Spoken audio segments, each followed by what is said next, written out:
মালিক আজকের তওবাকে উম্মতের তওবা হিসাবে গণ্য করেন। আপনি আমাদের উপরে বড় নারাজ হয়ে গেছেন।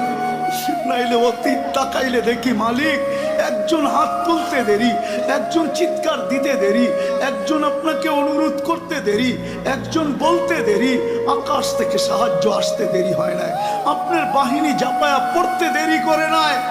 আজকে তো বৎসরের পর বৎসর পার হয়ে যেতেছে, চোখের পানি শুকায় যাইতেছে।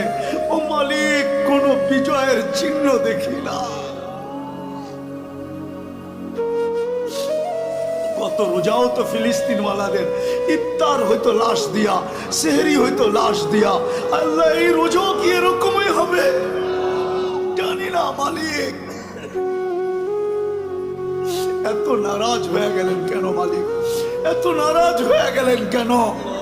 বেশক আমরা শাস্তির যোগ্য, অস্বীকার করি না, কিন্তু আপনি শাস্তি দেন না। আপনার হাবিবের